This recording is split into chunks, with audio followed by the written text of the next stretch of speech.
This episode of the Danger Close podcast is brought to you by Cry Havoc. From New York Times #1 best-selling author Jack Carr. Cry Havoc, a Tom Reese thriller. Order now. We're going north, and as we're crossing into Baghdad, there's a big canal there. So I think we had the worst Amtraks in the Marine Corps. And they asked the Amtrackers, like, do these things float? And they're like, we don't really know. So, all right, here we go. So we, closed them and swam the tracks. And thank God we didn't have any, issues there. But as we're going, my Amtrak is now on point. So I got my GPS and my map, but I'm going to do a good job. I'm like super focused on nav and so on and so forth. And I hear through the headset, tanks. And I turn to my right, and we're looking at a battalion of Iraqi armor. So I'm looking down the muzzle of multiple T-55s and T-62s.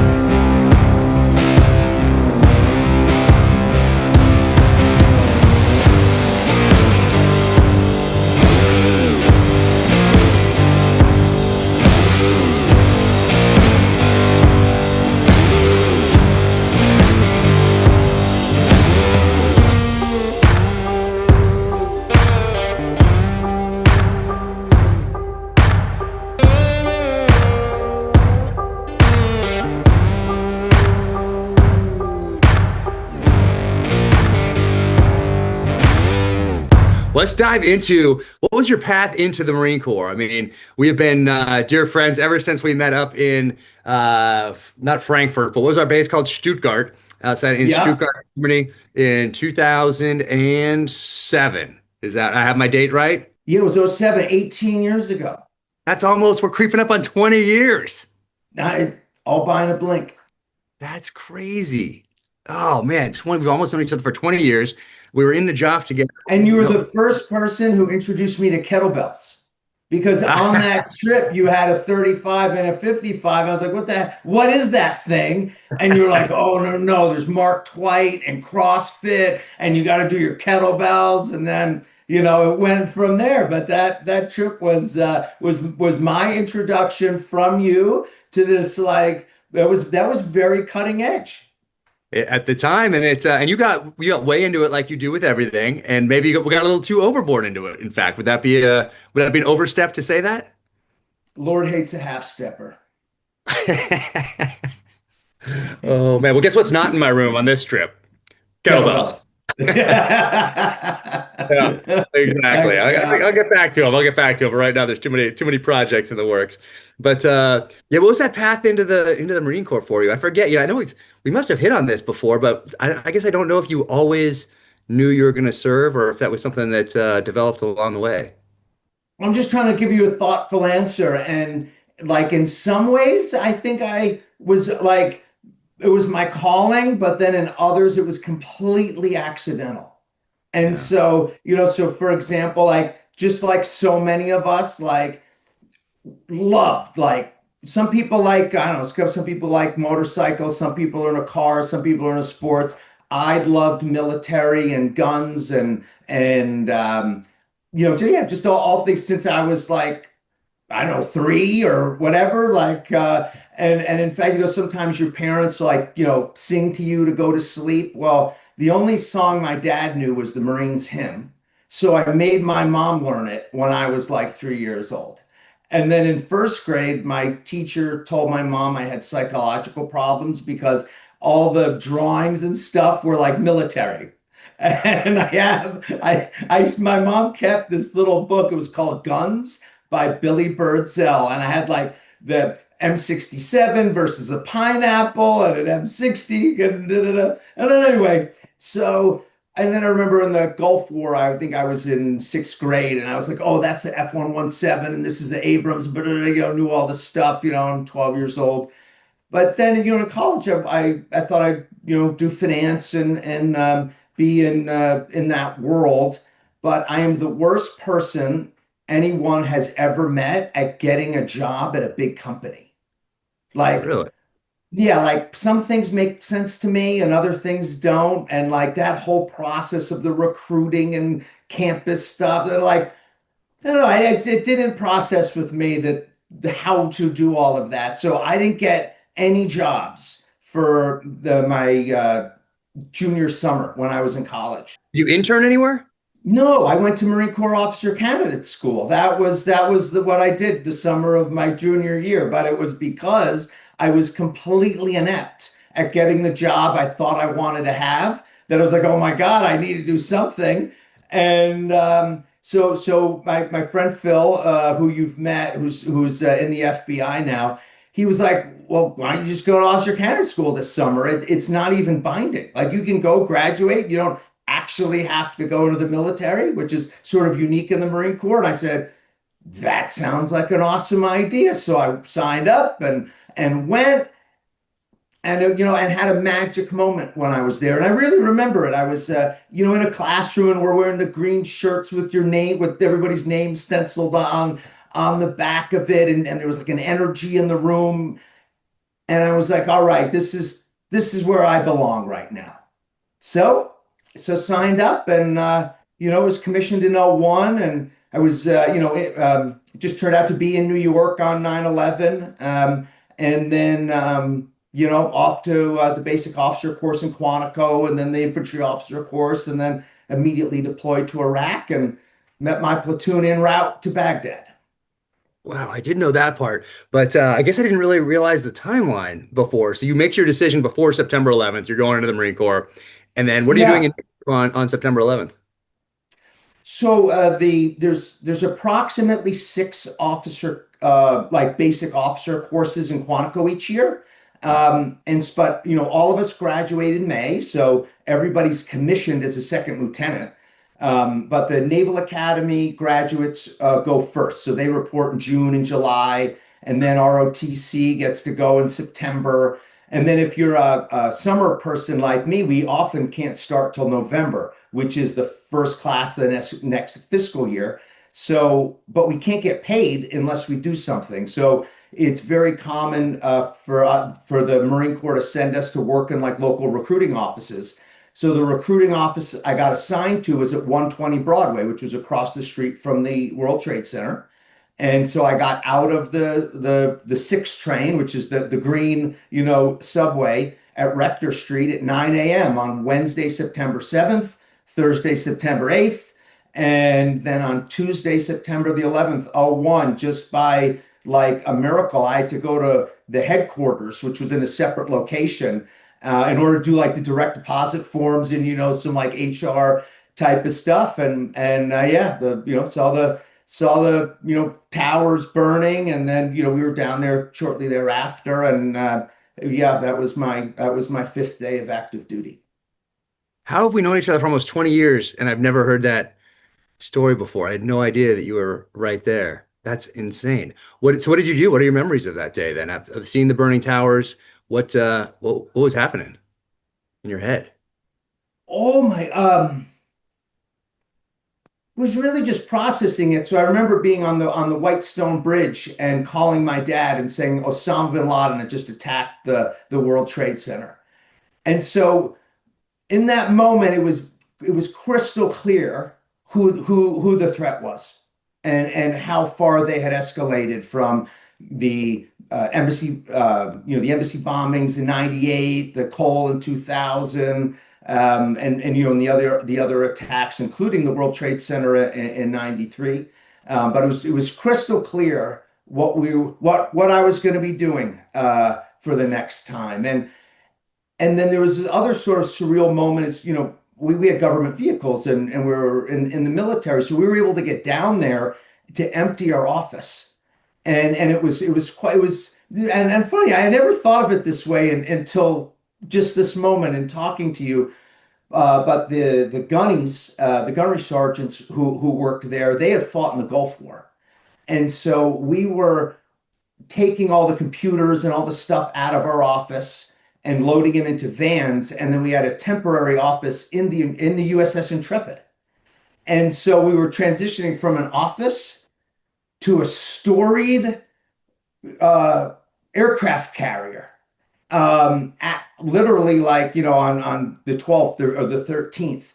And, the smoke is still coming out of the pit, that the part of the superstructure, the building is still there. And I remember loading computers and loading our office basically into these vans. And some of these old guys were telling me about what it was like fighting in the Gulf War, and turning around and the sidewalk was packed like 8 deep. And this is on Broadway in Manhattan, and as far as up and down as you can see, so it's thousands and thousands of people, and the terror in their eyes, and people are crying, and so it's like the American people in shock and sadness and grieving, and this little group of Marines getting to work as we're transitioning from an office to a aircraft carrier under the smoke of this terrible attack. And it was this great transition where I realized what was expected of us, and what was going to be expected of us. And that's what I remember. Wow. Did you think back to being there, like over your time in the Corps over the next, was it decade or so? Did you think back to being there on 9/11? Did that ever drive you in times when you're like, what are we doing in Baghdad here? And things are getting worse than this time than last time. Like, did it ever help seal your resolve? No, not so much. I never think I don't think I ever had to draw on anything to seal our resolve, because there were attacks in Times Square. There was other stuff going on. And so I think we always had the focus. We always had the next mission. I think it was always very clear as to what we were doing, because that threat was evolving as well, as we were facing in Iraq and elsewhere. And so that was just sort of like just a moment, that put this great, energy in motion, that, came to define so much of our adult lives. Wow, that's incredible. And so what's the timeline then from September 11th until you head to Iraq, and what do you do during that time frame? So so we have 9/11. I reported to Quantico in November, 2 months later. I graduated the infantry officer course on March the 7th, 2003. Pretty long.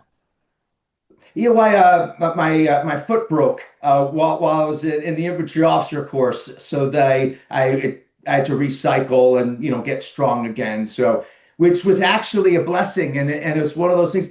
That expression in SOF, like, just say good to everything, no matter what happens. Just say good. Your leg breaks, good. We don't get good. Good. Had I been healthy all through the course, I would have been assigned to 1st Battalion, 1st Marines, and I would have been on a ship in the Persian Gulf during the march to Baghdad. But because my foot broke, and I had to go to the next battalion, which was 1st Battalion, 4th Marines, and then I met my platoon in rep. So it all worked out.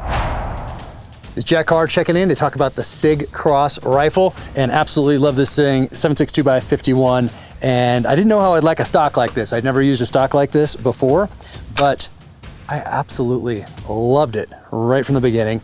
And it just makes it super convenient, super light. Back in the SEAL teams, we used to stack up, early days, it probably evolved since then, but stack up some ground pad right here that we'd cut and then tape that down with riggers tape, and to get that perfect cheek weld for your scope and sight alignment. So this, much cleaner, much smarter. And of course the SIG optic on top, the Tango 6, and this thing just rocked it for me. So absolutely love this setup right here. So much so that I got another one. Well, not really. SIG gave me another one because they invited me to the SIG Hunter games, and everyone there got one. And this thing is paired with their BDX scope right here, so it works with that rangefinder bino combo, and that worked perfectly during the SIG Hunter Games.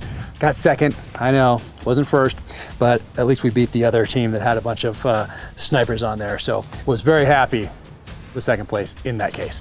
Love this setup. It is just super convenient to pack something away like that in a pack or travel, and these things are just awesome. So highly recommended.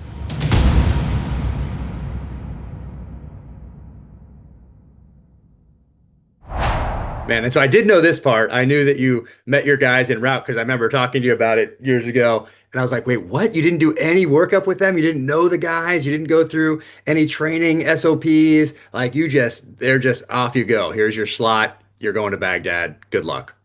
Yeah, there were 7 of us, and I believe we were the first lieutenant since the Vietnam War to meet our platoons in combat. And one of the Shane Childers, graduate of the Citadel, I believe was the first Marine killed in action. There were some Marines that died in a helicopter crash earlier than that, but a surrendering Iraqi had a concealed pistol, and when Shane and his Marines went to get them, pulled a pistol, shot him, and the bullet went below his plates, and he tragically died. So one of the guys one of those 7 took over for Lieutenant Childers, and all of us literally just like met our platoons in route. And the first sergeant wrote my name and social security number and blood typed down on a piece of paper on the hood of Humvee, and it's platoon sergeant, first squad, second squad, machine guns, rockets, tracks, and we're going that way.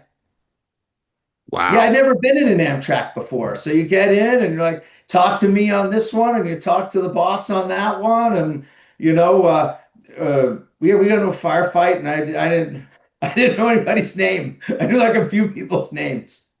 That is wild. I mean, and for people who don't know, I mean, you are an extremely competent individual and confident, but of course, competence is much more important than confidence. You don't want to be the other way around, confident and incompetent. But what did it feel like to get in there and now all of a sudden you're a leader of Marines in combat, so brand new? Did you just like pick it up and crush it like you do everything else, or were there moments of doubt?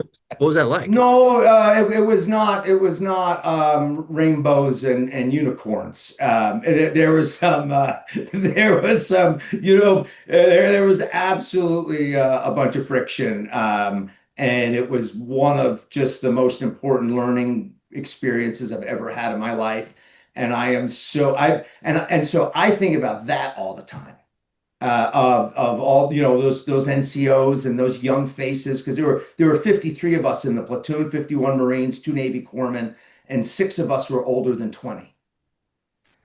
And yeah, so my battalion got a fresh dump from the School of Infantry. So it was a newly constituted battalion, and there's these young faces. They don't call it the infantry for nothing, and so just all these young guys, and I am so beyond grateful for my platoon sergeant and the NCOs of keeping it all together while Second Lieutenant Idiot is trying to figure out how to use the radios I've never had before, and so on and so forth. So they put up with me and took care of everything as I was learning how to do this in some extremely high consequence environments. So I'm more than anything, I'm beyond grateful to all of them, and it was just what an experience that I still am beyond grateful to all of them for and think about all the time. Wow. I mean, but still, everyone with you had to be fairly green. I mean, unless you had somebody somewhere close to you that was either in the Gulf War, Mogadishu, or in Afghanistan like a year earlier, everybody, whether they've been in for 10, 20, 15, whatever years, they're still probably pretty new to combat unless they hit one of those flashpoints. And you guys are marching towards Baghdad. What was that like? What was the planning like? Because when we got to Najaf, we'll talk about that later. I mean, we're fairly planned. I'd go back and talk to Colonel Rainey, and we're going to move the Bradleys here and the Abrams here. We're going to move up to this point. We're going to take these positions, and then we're going to hold that, bring the water up, bring the ammo up. Okay, then reconstitute, keep fighting, go back, plan again, move forward another couple of blocks. Like that was good, like tactical level planning with a little input from the operational side. But what is it like just like marching towards Baghdad that early? Like what was the order? Was it like a one page type of a thing? Was there a commander's intent? Was there what were you guys' mission other than go forth and like destroy all bad guys? Like what was your objective? Our objective was to keep moving. Wow. And big long columns. And once in a while we like so they'd be all right, pull over, and you'd pull over to the side of the road for a couple hours, and then Regimental Combat Team 5 would pass us or some, and then it was our time to go. And it was and also don't forget there was, only a few people had digital cameras. I had the disposable Kodak cameras is the pictures I got. Zero outside communication. An Iridium phone was like a magic device that the battalion commander had, and SATCOM came with an operator, and it was like 5K, like blue diamond, like it was a whole different thing. And so the infrastructure that we had really wasn't that different than what they had in Vietnam in terms of task organization, number of radios, and whatnot. So I'm in a reinforced rifle company that's about 200 people, and we're all on Amtracs. And all you know is the people you can look at. No idea what's happening, no idea what other units are doing. And so we're just this isolated group, and we're doing our best. And when they say go that way, we go that way. And if something happens, get it on and keep going. That is amazing. What is your rifle at this point? Are you iron sights? Or do you have like an ACOG on that thing? An ACOG. Come All on, right, come all on. right. Just I saw some iron M6. sight. I saw some iron old school out there with submarine units early on. Yeah, so I was issued an M16A2 that was made in, I don't know, 87 or something like that. Now there were two Marines per platoon had an M16A4, which was the first flat top or M16 with a Picatinny rail that the Marine infantry got, and they had ACOGs. So we had two ACOGs per platoon with new rifles. And all of us had M16A2s, and very few of us could actually mount our PVS-14, the monocle, to our helmets because the swing arms were broken and they didn't buy enough swing arms, and nobody had pressure switches because the supply guys were like, oh, you can't issue these to the Marines, they'll lose them. They were all in a box in a quad-con back at Camp Pendleton that they found when we went home. And it was, this guy still had 7 Bravos, the 2 with the 1. And yeah, Wow. so there was some stuff, but the institutional knowledge and the equipment we had was very much a pre 9/11 construct, and it was really when we went back to Najaf that everybody had an M16A4, lot more ACOGs, our night vision stuff all worked. We all had like it was a huge jump from '03 to '04. But my goodness, when we marched up, I didn't even have SAPI plates. Oh, we didn't have enough, so I didn't get any. I know I was just wearing a flak. But yeah, I had 0 SAPI plates at '03. Dang, dude. And no IR laser attached anywhere, right? You have nods, but no laser. Or did Oh, we you? had PQ2 alphas, but we didn't have pressure switches. So I literally had to hold up my 14 and try to point the laser because of the mount. We didn't have mounts. And did you sight it in? Did you sight it in? And if you did you sight it in correctly? Meaning parallel to like where you're gonna hit right here? Because if you hit exactly, then it crosses at distance, obviously. But at the beginning, a lot of people didn't know that you want to be a little offset when you sight that thing in, so it's straight. Did you sight those things in, or was it just kind of attached? Oh man. They were cited incorrectly. Okay. I read the instruction book, I think, in June of '03. Yeah. And so, but yes, during the march up, I don't think our lasers were cited incorrectly, which was part of all this institutional knowledge that took a giant step function. Yeah, most people didn't have those things sighted in correctly, I realized. Well, even way later, even. But man, and so how long are you there this first time, this first pump?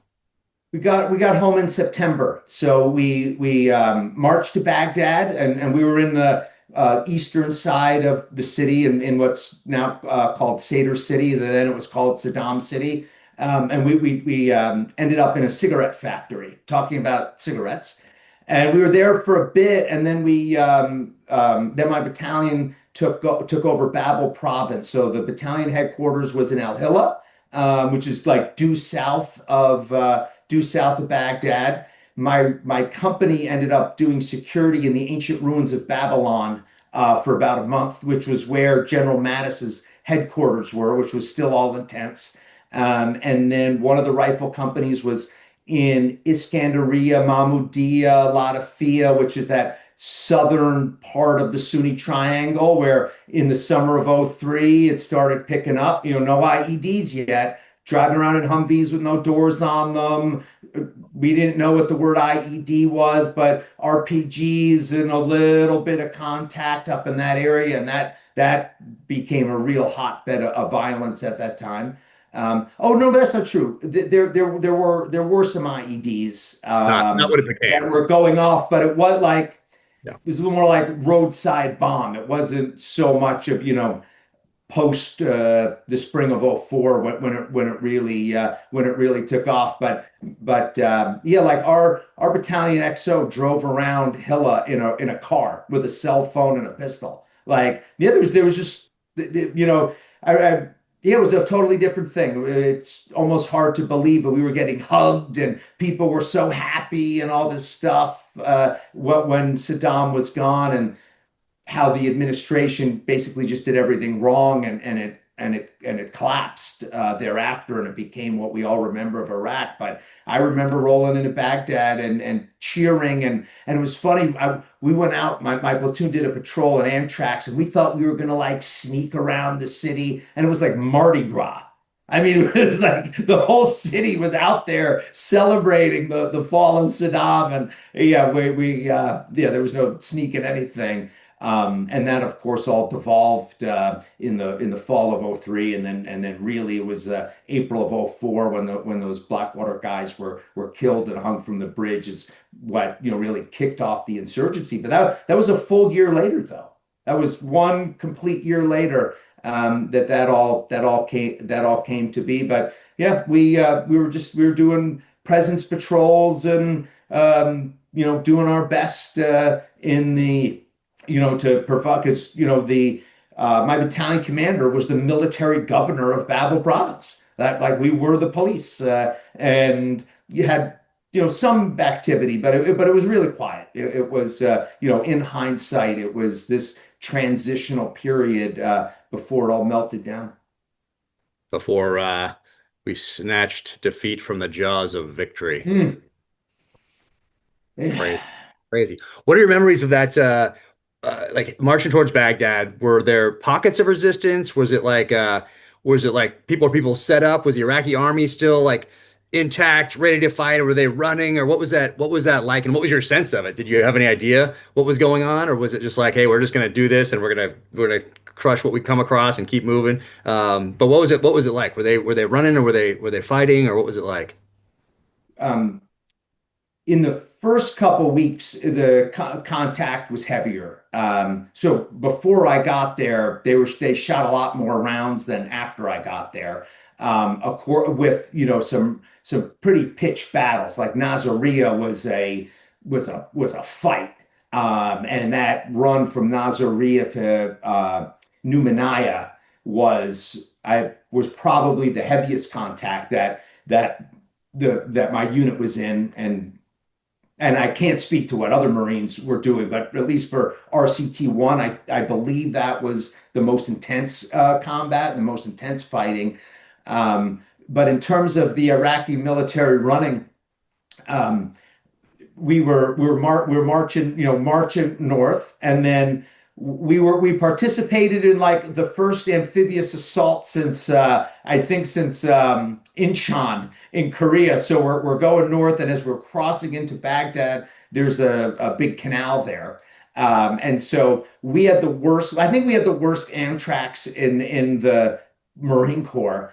And they asked the Amtrackers, like, do these things float? And they're like, we don't really know.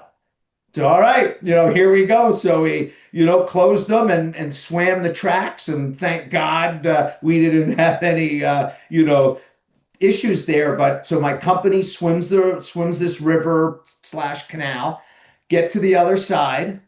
And as we're going, my Amtrak is now on point. And my company commander did not want Second Lieutenant Idiot to be on point, but that's how it ended up. So I got my GPS and my map, but I'm going to do a good job. So here we are, and we're rolling, and I'm like super focused on nav and so on and so forth. And I hear through the headset, tanks. And I turn to my right, and we're looking at a battalion of Iraqi armor. So I'm looking down the muzzle of multiple T-55s and T-62s.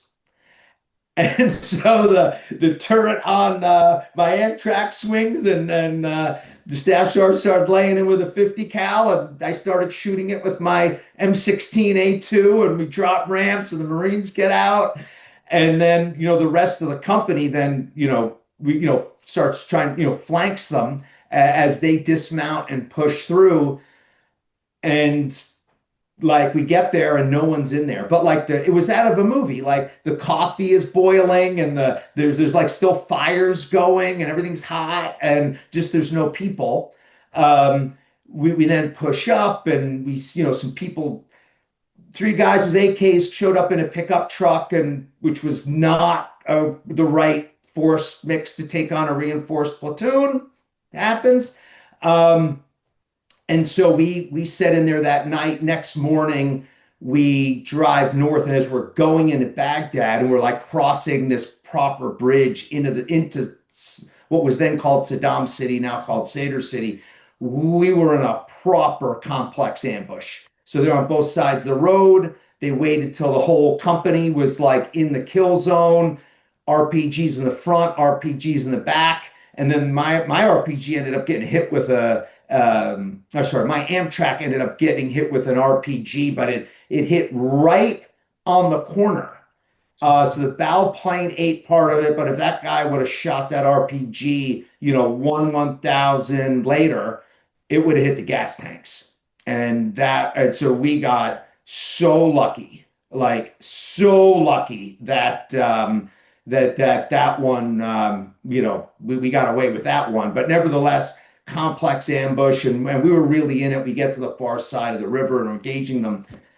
And we didn't really know what happened. We're like, okay, so years later, like 10 years later, my battalion commander is then retiring from the Marine Corps, and the regimental commander was like a 2-star.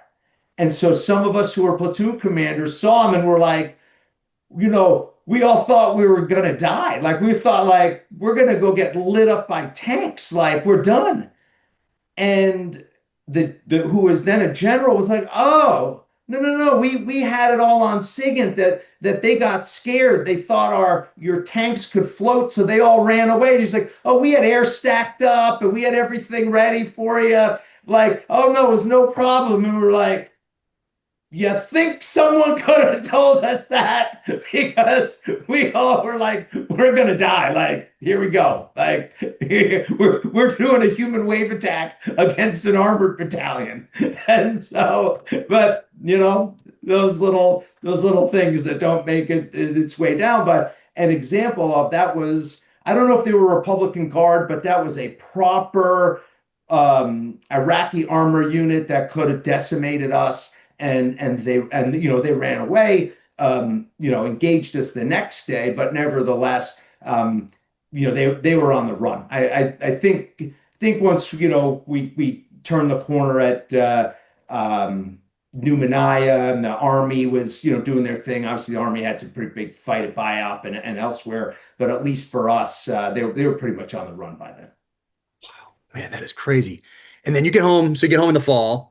And does the Marine Corps give you, I shouldn't say give you a choice, that's probably the wrong set of words. Are there options for you when you get back? Or are you just recycled and putting your next assignment and rotating back to Iraq? What is that like?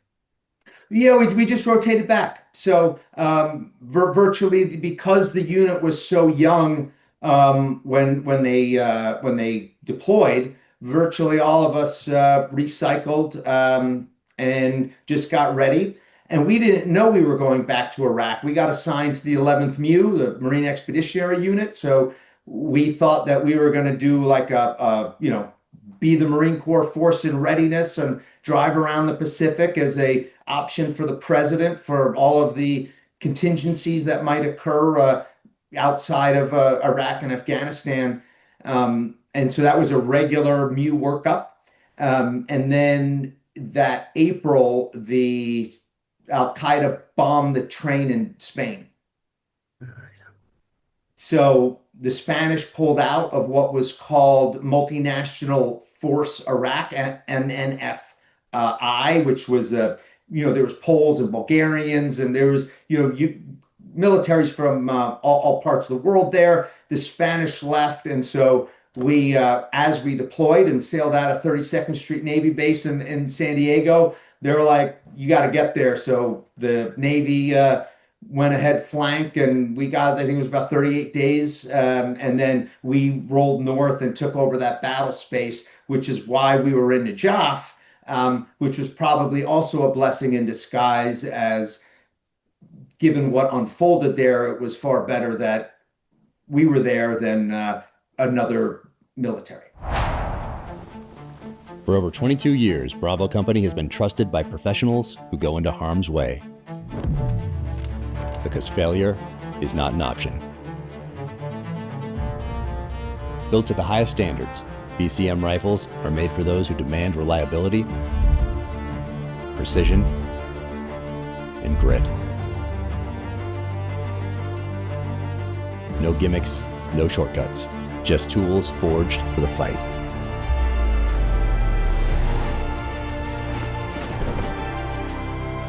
BCM, trusted by warriors, tested by time. Go to bravocompanyusa.com to learn more.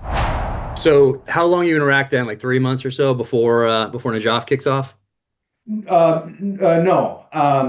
This is astounding. And so we land in Kuwait, I think in July. Oh, okay. Or right at the end of July. Oh, wow. You're there for less than a month.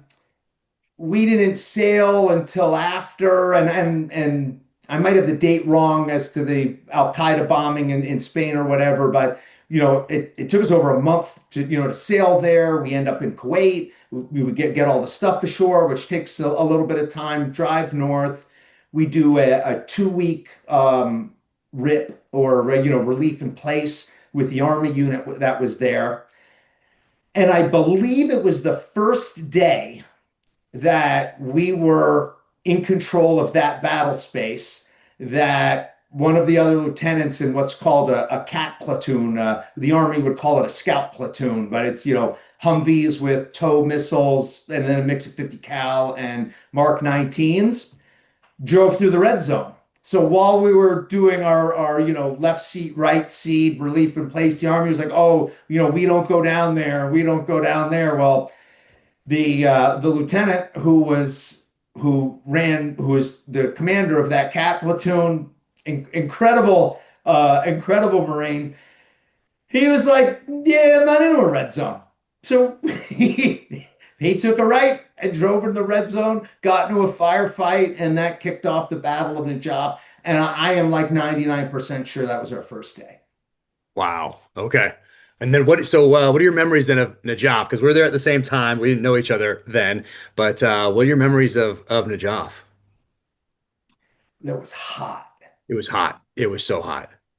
The heat index was 120. It was Palm Springs. Yeah, I think more than that. It was so this is for people listening, this is August in Iraq in 2004, and it's hot. I remember it. I remember picking up my rifle with no gloves on, and it like burned my hands. And I was like, "Okay, I got to wear gloves." And I remember sleeping on the sidewalk, and it was like it was literally hot. Like, there was like radiant heat coming out of the sidewalk. So the heat intensity was just crushing. And but outside of that, it was the first time that we really touched the strategic and the operational and tactical all intersecting at the same time and place, where and for those of watching, so when Muhammad died, there was an argument of succession of who is going to become the first caliph, like the first leader of Islam. And so the Sunnis wanted Abu Bakr, and that's about 80% of the Muslim world. And then the Shia wanted Muhammad's uncle, whose name was Ali. And Ali was killed, and he is buried in Najaf. And there's an unbelievable mosque. It's like the St. Peter's Cathedral for the Shia Muslims, and the world's largest cemetery surrounds the Imam Ali shrine. And the Shia believe that the closer they're buried to Ali, that on Judgment Day, the higher their probability of going to heaven. And so fighting through that cemetery was it was surreal. Like, not the temperature and the conditions aside, fighting through the catacombs and they're underneath, and all of this stuff was surreal. And the bravery and the determination and the heroism of the Marines was incredible, because those contacts were close. Like, the line of sight and whatnot was so small, that it was intense. And God bless all those, God bless all those guys that were getting after it.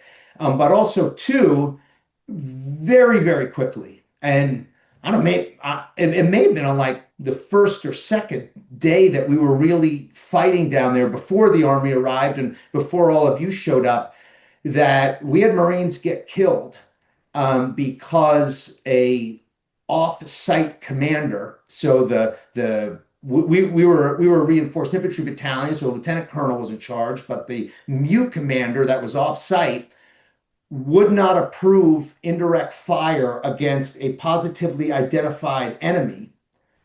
And so the 81 millimeter platoon commander, who was fighting as dismounted infantry, sees an enemy setting up a mortar position, calls in a very clear and very direct call for fire request to destroy them.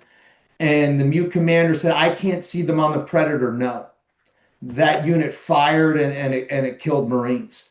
And then as we were fighting, there was more of this. Like, you will not put a 9 millimeter pistol round within X number of feet or yards or what have you of that shrine, even though they were firing out of it at us.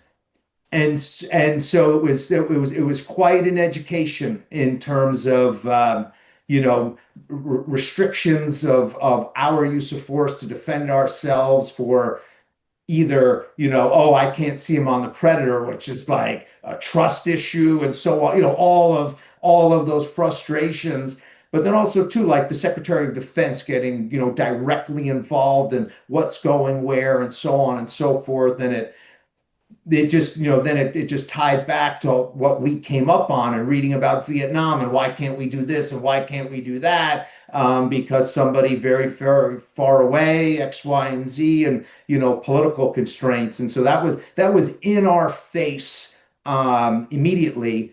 And and these young guys got killed and seriously injured because of it. It's so heartbreaking to hear that. It's so crazy. I remember the last day when the Imam Ali Mosque was surrounded. I forget what sector you were in at the time. So I didn't have the cemetery. Our guys, when we got there, we had a different sector, but it was Marines, SF, GROM, SEALs, Marine MARSOC Det 1, and everybody was kind of like chopped up in different sectors, trying to coordinate all these different things. But I remember asking for permission to bomb the Imam Ali Mosque when everybody was inside it and pushed there at the end. and denied, of course. And looking back, yeah, it's one of the holiest sites in all of Islam, so they're not going to do that. But I'm like, they're right there. They're all in there. And I was, very like you. I was a very young officer. I was prior enlisted at the time, before that, so I had the sniper stuff going on. But just wanted to give them the option. All the bad guys are in there. And they can essentially dispose of them now after this. I mean, you were there for longer than 2 weeks. We were there for, I think, 11 days of the 2 weeks, maybe a little more than that campaign. But and then of course the peace, what is it called? Some negotiation happens where they all get to come out and then turn their, I think, weapons over to the Iraqi National Guard or something like that, and then ended up fighting again another day. But man, that is friggin' wild, and it's so painful to hear about that somebody a world away essentially making decisions for you on the battlefield. I do remember my CO when they're like, "Hey, we need snipers," and I was like, happened to be in the right place at the right time to take a sniper team in, and my CO brought me in, and he said it was almost like, remember in Rambo: First Blood Part 2 when Murdoch's like, "Under no circumstances are you to engage the enemy." It was close to that. It was like he said, "Under no circumstances are you to go forward of friendly lines." I distinctly. Yes, sir. Like an hour after being on the ground, we're pushing forward past the Abrams and the Bradleys to go fight through these buildings and take positions up top and then bring them kind of up to us as we figured out how to coordinate all these, different. It was amazing, but I distinctly remember that being like, yes, sir, and then immediately throwing that exactly where it belonged. And you guys did a great job. And for those of you watching, so I the operations officer of the cavalry squadron that Jack and his unit were supporting is a friend of mine. Like I talked to him 2 days ago, and he said, like, when I was like, "Oh, and he was like, they did some business." Like, so a straight Army Cav unit to really tip his hat to a SEAL platoon is really something. And yeah, your guys did an amazing job, and in so many ways, I think really, I don't think that there was an example of urban sniper units or a military unit operating in a dense urban area as a sniper team enabled maneuver that you guys pulled from, right? Like when we think of Ramadi, that was '06 in Ramadi, and during the march up, we're just rolling, right? We had tanks and my recollection is what you guys did was really cutting edge. I don't think that there was a precedent for what you did. Yeah, and I actually went to speak at West Point about it when I got back the next year, I think January or February of '05. I went there and spoke in Eisenhower Hall to the Corps Cadets about special operations in support of Army units. Because up until September 11th, every time you're training in your silo, like the entire military is in support of your SEAL platoon in your final training exercise. Like you are the main effort, essentially.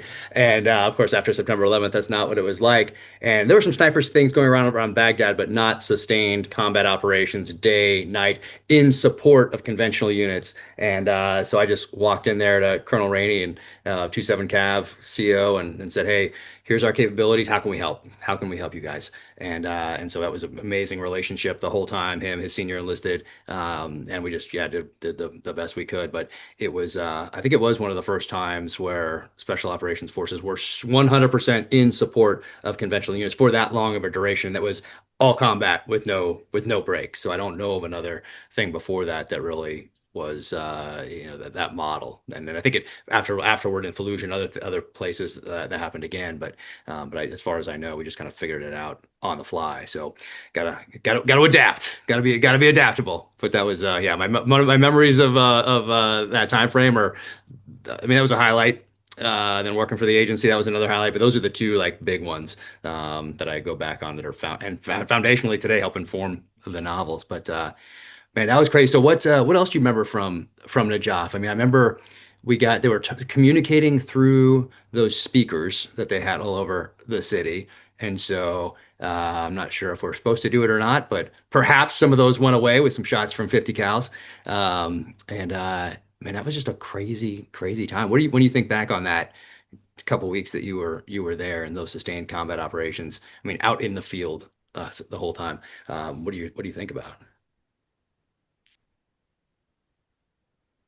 I'm trying to give you a thoughtful answer. And of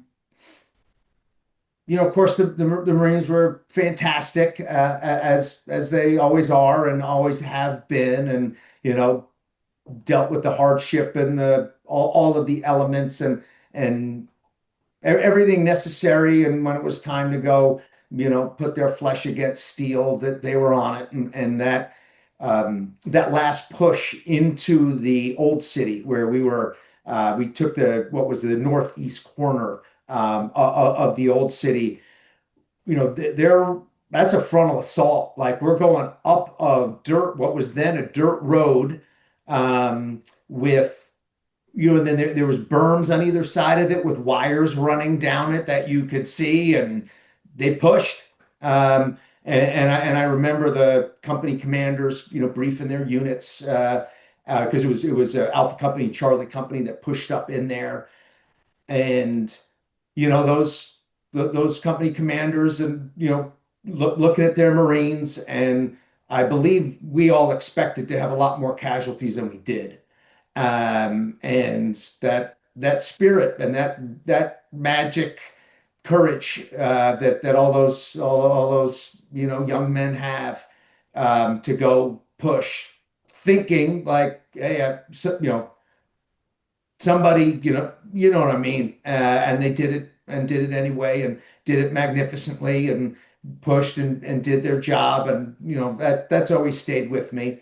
And then at the operational level, we did not do a good job of isolating the city. And rule number one of Mount is isolate the objective. And I think as a unit and as a task force, I think we left the back door of Najaf open.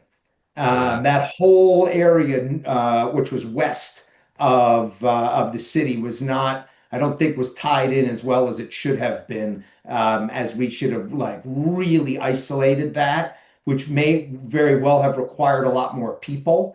But nevertheless, as I think about isolating the city, and then there was also when we raided Sater's house, like, I look back on it and like, oh, I should have positioned our guy. Like, I should have positioned my guys there, or told the CO, like, hey, we got to cover the back door here. And I don't think we did as good of a job of that as we should have. Interesting. I'll go back and look at those maps in that book, Battle for the City of the Dead, that's out there. I got to go. I think there's some maps in there and some things like that. And I think your pictures of you are in there. I think you did an interview for it. Is that right? If memory serves. Yeah, we shared a little bit about how we helped support a helicopter that got crashed, and about other things we did in just doing our jobs. But nevertheless, there is a picture I took of on what was called Diagonal Road, where our Humvees were behind tanks, and we just bombed a building, and we were getting it on. Man. Yeah, remember, I think you put me in touch with the author, and then but I asked the public affairs officer, put it up the chain of command, and they didn't let me talk about it. One of the SEALs that had already gotten out talked about it, but that was it. And interesting hearing you talk about the rules of engagement there, because I remember when I got there and I talked to Colonel Rainey, and he interpreted the rules of engagement for us, meaning everyone downrange here in this city is hostile. They have been given, I think they might have done a leaflet drop. I might be conflating that, but I think they, in any event, said, if you're not a bad guy, get out of here. Well, whatever they did that, whether it was speakers, leaflets, or whatever else. So it was kind of like, and everybody was, or most people. There was a couple that one guy that I saw. I think I told the story. I fictionalized it and put it in the book, where I saw this guy on a bicycle in the middle of a firefight, and I turned down this alley to take a road, really, to like take this angle to clear it. And there's this guy on like a beach cruiser, what looked like a beach cruiser to me, and he's probably like 50 yards away or something like that. And he's just like, and he's in black, but there's no weapon on his back or anything like that. And he's just like this, like in the road, like you would on the bike path if you're taking your time in Coronado, just like smelling the breeze and all that stuff. He's moving like that. And I had him in my sights, and I was off safe, and I was like, huh, this doesn't look, something's not right about this. And so I checked up, and then I radioed because there was a bunch of people behind us, like the main groups were all behind us. And I said, hey, there's somebody on a bike that's coming your way. He doesn't, anyway, I just let him know it was coming. I have no idea what happened to him after that. But yeah, that was just bizarre. I think that's the only person, or there were a couple others, I guess, around the mosque at the end. But that was the only person that didn't seem like a combatant to me. Everybody else certainly did. And that was, for those listening, it's RPGs coming in constantly, mortars coming in constantly, bullets flying constantly, cracks coming all over the place, running into buildings. It was insane. That was a wild. Yeah, and that you say that was being mortared constantly was an aspect of fighting in a JOF that I didn't experience, on our first deployment, and that was really something to experience indirect fire. And several of the Marines in my unit that were killed by mortar fire. Others, seriously injured, and fortunately they weren't nearly as good at it as we are. But nevertheless, like, what's it like being on the other end of indirect fire is really something. And then you think about what the guys in the Ukraine are dealing with, and that like a whole other order of magnitude. But that was really something. And I don't think they got mortared that much in Fallujah. I could be wrong about that, but I don't think they got mortared as much as we were getting mortared in Najaf. And I think I told you this one before. I think I've talked about it before because it's just so incredible to me that we were the three or four of us were in this little courtyard in the middle of this battle, middle of the day, and we look at each other kind of like, this is insane. Like, this is freaking crazy. And then we turn and we're like, which way are we gonna go? Kind of thing. Like, I think like that way. And so we all go and we climb over this thick wall, drop down the other side. And as soon as the last guy drops, that mortar hits exactly where we had been standing, talking to each other, not 30 seconds prior. Like, so if anything like had delayed us by a minute, kind of like your RPG, and as you're going towards Baghdad, if that guy waits another second, it hits the gas tank. Like, if we had like stayed there for another minute and 30 seconds just talking to each other, or if anything throughout that day had delayed us by 30 seconds or a minute, we would have been standing right there, direct hit by that mortar. Just crazy. I think about that to this day. Yeah, or if the mortarman would have just moved a little faster. Yeah, good point. His day too. Yeah, his day of battle too. Yeah, if he had a little more pep in his step, my goodness. Oh man, incredible. And so how long are you there then on that deployment? In 04, when do you guys come home? Well, we came home in February, so we sailed from San Diego in May, and we got home in February. Oh wow, that's a long one. What do you do the rest of the time in Iraq in 04 and early 05? Najaf winds up, and we're into security assistance, and then we roll into the elections. In November of '04, of course, the big battle of Fallujah that everybody remembers happened. So all of the attachments to our expeditionary unit got sent north. So the tankers, the engineers, the reconnaissance unit, our snipers went up there. So we went up there for a bit, and one of our rifle companies took over security around Abu Ghraib prison, because the company that was doing that, I think that was part of 1st Battalion, 3rd Battalion, 1st Marines. They joined their battalion, which then was part of the push. So we had some supporting activities around the Battle of Fallujah, and then at the tail end of it, I was up there with the colonel, and just a little bit. We were in the main battle of it. It was really like after the main effort and some of the clearing operations that went on after. And then it was it was more security assistance, and we had the first elections then, I think, which were in January of '05, were the first democratic elections in Iraq. And so we spent a lot of time with the governor and of that province, and the other provinces that my unit was in our battle space, if you will. And that was a great big effort. And then we drove south, got on the planes, and flew home. Man, There were other elections in fall, maybe winter of '05 in Ramadi when I was there. I remember doing sniper stuff around those elections.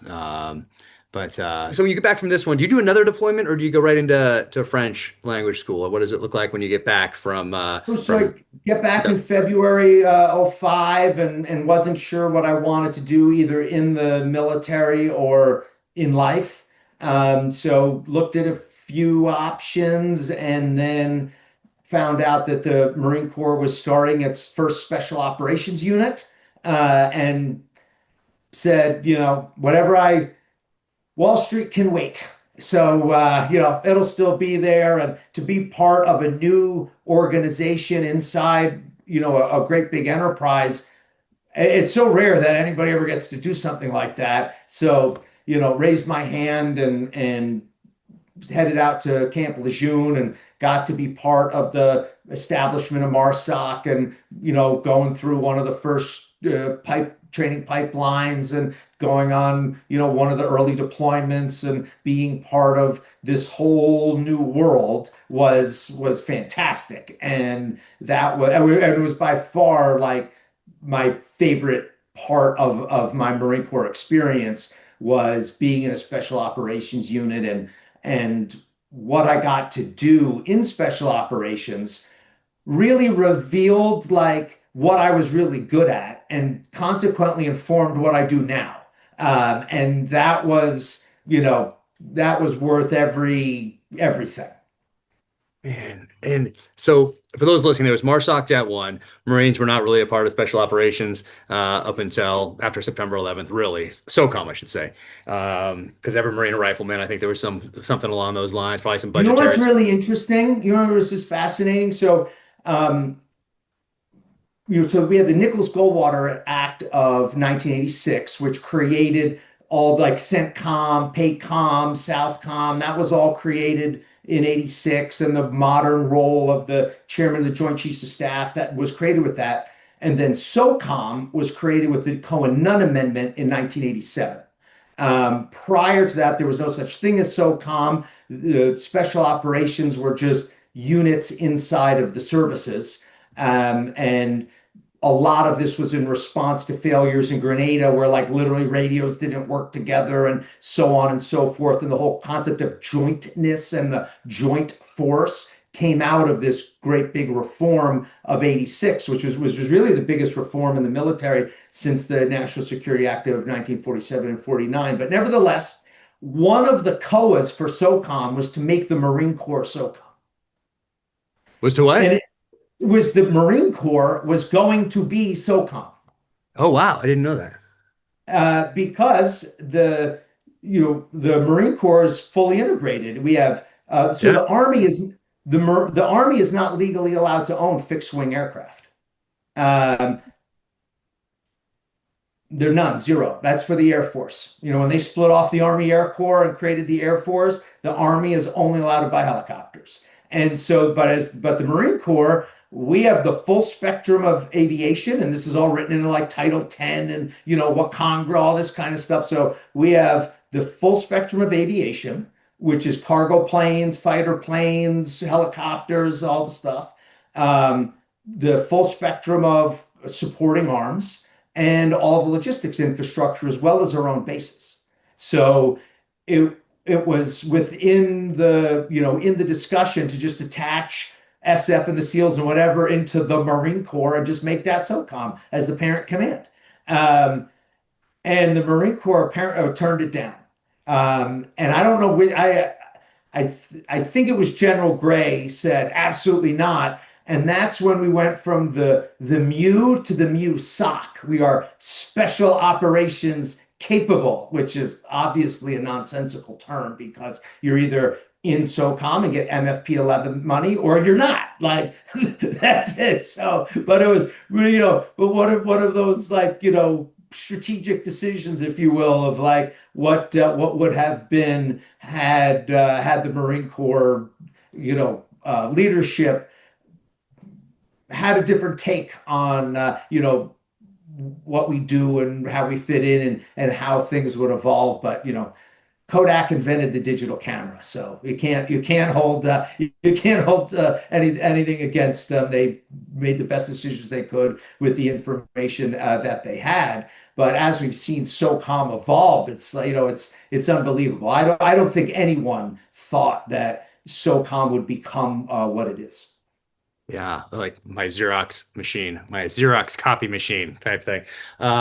Man, yeah. So then after September 11th, things shift. Maybe leadership sees that this is going to be a special operations heavy war, especially maybe in those beginning days when it really was, and then see the evolving nature of warfare, what SOF is bringing to the game, and realize, hey, we need to at least try this out. So MARSOC Det 1 comes online. I don't know exactly when, 2002, 3 timeframe, something like that, and they'll deploy then in 2004 for the first time. And that was like and it was amazing being able to work for them, being able to work for Major K at the time. Amazing guy. He was just fantastic. Those guys were awesome. I loved working with those guys. The Det 1 Marines were like the superstars of the superstars. Like when those are all they were all handpicked. Essentially, all of them came out of a force reconnaissance unit, and that group was really unbelievable. Like like just from an individual level, who they were and what their capabilities were was probably one of the finest Marine Corps fighting forces ever. And it's no surprise that they were incredible. Yeah, and not just them, but their supporting elements there too. The intel package was amazing. Everybody attached to that unit was top notch. Gunny, I won't say his last name because who knows what he's doing now, but he went over and to do some amazing stuff afterward. Gunny O. Yeah. Like I think he won the best Ranger competition and set a record and those guys were incredible. Yeah, it was that was yeah. So they're but what's amazing is they're proof of concept essentially. And I may be a bit off here, but this is just my perspective on it. They're proof of concept. They come back, they prove that concept, and then they come back and they're like, no, we're going to do something different, and we're going to do multiple units like this instead of just like one package that goes out for purpose. It's going to be what it became. It's going to be MARSOC with multiple kind of units, I guess. But how did that? That wasn't actually a decision. Oh, really? So it's kind of remarkable how that all happened. So Det 1 was awesome. But remember that the Army and the Marine Corps have parasitic relationships with special operations. So in the Air Force and the Navy, the service chiefs love the special operations because they cost almost no money. Like if you're the chief of naval operations, you're buying a $15 billion aircraft carrier. And if a band of merry men are like, hey, we need new Zodiacs, like it's a rounding error. You're like, hey, we want a Mark 46 because the saw's too heavy. Like that's like a nickel. It's nothing. And 80% of the people who try to become SEALs end up on the USS Never Sail. Yeah. Or, the chief of staff of the Air Force is like a fighter pilot or a bomber pilot. He wants nothing to do with being a PJ or a combat controller, and they have no ego connected to that. But if you're the commandant of the Marine Corps, the chief of staff of the Army, you're like an infantryman or a tanker or something like that, and you're like, you guys aren't that like it's a whole adversarial thing. And we take these incredible people out of infantry units and we put them into a special operations unit, which just goes away, that they administratively have to handle, but get no operational benefit from. So there's a real antagonistic relationship there. So the Commandant of the Marine Corps did not want MARSOC as it became. They're like, oh, congratulations, you took our best people and spent all this money and they did great, obviously, but you want 2,500? No, absolutely not.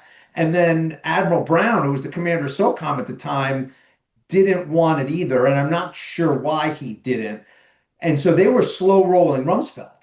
And then at a press conference in October of 2005, Secretary Rumsfeld briefed one of the COAs That wasn't like the approved staff. Okay, all the services agree. Donald Rumsfeld said, like, you guys are messing with me and you're trying to slow roll me, and Marines will join SOCOM. So this is it. We're going with this plan. Have a nice day. Wow. And that's what it was. And it subsequently evolved, and the what's now the Raiders are doing a phenomenal job. But there were some real growing pains because when we first started, just like SF and the SEALs, when it wasn't an MOS, we were only going to get assigned there for like 3 or 4 years. And I asked the Commandant of the Marine Corps to his face at one of those like community town halls, like, are we going to get our own MOS? Da, da, da, da. And he was like, absolutely not. Like, shut up, Captain. Da, da, da, da, like done. But it all evolved and so on and so forth. But yeah, when it first started, it was hodgepodge and stuff. And when we started with what we were told to start with, some things worked out, others obviously became like, yeah, this isn't the right way to do it. And my hat's off to all the leadership there that was able to fight the political fight in order to get it, in order to evolve that organization into what it is now, which is pretty small. It's like only 850 operators. So it's essentially like NSF group, but tremendous enablers as we're able to draw from all the intelligence and all these different support groups, and they've done everything they need to do that to provide a fantastic group to SOCOM for global operations. Yeah, I remember when that happened. I'll have to go back and look at the dates on that thing. I was in DC. I was getting some little award up there, and those guys came to the ceremony. Major K and all those guys. He came to a book signing in Colorado for me too. It was so awesome to reunite. We had limited correspondence over the last like decade or so, and then he came, and it was so cool to reunite. And now we text all the time. But those guys came to that ceremony, which was very, very cool. But it was right around the time I think so many of them were in DC because they were waiting on some decision or something like that, and so they all happened to also like be there at the same time. Oh yeah, that makes sense. It was in October of '05. I have to look. Yeah, it must have been when the ceremony thing And was. you weren't in DC to get a little award, by the way. Well, I mean, it's a good. It's a pretty remarkable award, which Well, thank you. Appreciate it that. is what it is. But those guys being there meant so much to me. That was really cool because I had such great memory. No, that's awesome. And I didn't realize you had that much interaction with the Det One guys. I knew you fought with them in a JOF. I didn't know until you just said it that you had all of that interaction with them outside of Najaf in Iraq, but then also later on. Yeah, it was because they've deployed with SEAL Team 1 that year, and I was at SEAL Team 2. We were doing the interim Iraqi government official protective detail stuff, standing it up in Baghdad. And so we got it stood up with just a few of us, like a laptop computer, a couple crazy Mercedes that were like a mil or two each. That I remember guys were driving them to the gym, and somebody like backed into something, like no more driving the $1 million Mercedes to the gym. But then we started getting those were off armored G-Wags. it was this was the sedans, but they had like that crazy was all armored, of course, but then they had the air thing. So if it sensed bio or chem weapons, it would flood the whole inside with air, so it would keep the pressure would keep out whatever it had sensed on the outside. So it was like whatever that was in 2004, whatever the most expensive Mercedes you could get from their special operations division thing. That was what we had. And then we got a lot more of them later, and then we're rolling with the Humvees first. Still not armored at the time, guns poking out everywhere and just flying through the streets. That was crazy. But then we started to get so more. It became such a I don't know, high profile type of tasking that we started getting all this money and enablers and all the rest of it. And so it got big. And then somebody at Marsoc Det 1, I think it was their, what did they call it in the Marines? It wasn't an intel officer. It was a future operations officer. Anyway, it was something around intel operation fusion person. Had to go home for some reason, and they asked, "Hey, do you have somebody that can maybe do this?" And we had gotten so big down in Baghdad, they're like, "Hey, newish officer guy, go up there and do this." And I was like, Roger that. And so that's how I got to know those guys. They really just took me under their wing, and it was awesome. So I got assigned to them for a good Oh, like I didn't know that. I didn't know yeah. that you're actually embedded in the unit. Yeah, for about 2 months. I Oh, remember the Intel guy was amazing. The air guy, awesome. I learned a ton from those guys. I mean, they were so professional. And so yeah, yeah. So I approached everything like a student, and so I just learned a ton from them. And everybody really took me under their wing, and it was really really cool. So great memories from that time. But yeah, I love those guys. But what was it like for you then, being ground floor of MARSOC at the time? Was there a selection? Was it what was that? What was that like? Selection, workup, getting ready to deploy, and then do you go to Africa from there? Or where do you deploy with those guys? yeah, I deployed to Africa, but when we joined, there was no selection. It was actually it was the Zach Iskel, who is now the Emergency Management Commissioner of New York City, was the first ANS officer. So he and I went. We were like roommates at the infantry officer course together. So we were peers, and he was an early team leader. He did one of the first deployments, which was to Africa, and then he got tasked by the CO of like make assessment and selection. So he was the first ANS officer, and he went to all the different special operations ANS programs and organized like the psychological testing and this and what we should be doing and so on and so forth. And then they rolled out the first ANS.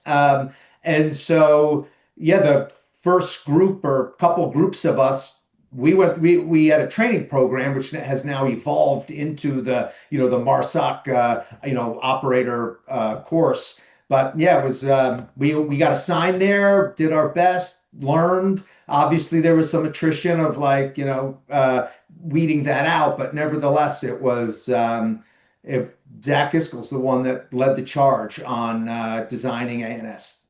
Nice. Are you doing like in this workup? Are you doing more like CQC type stuff? Are you getting more medical training, more high-end medical training? What was the difference in training from what you had before to what you're getting before you go out the door with MARSOC? Oh, it was like unbelievable. One of those things of like, we're Marines or like, hey, I was in Force Recon, like we're better. And then guys with beards would show up, and you're like, hey, everybody in the conference room or the whatever.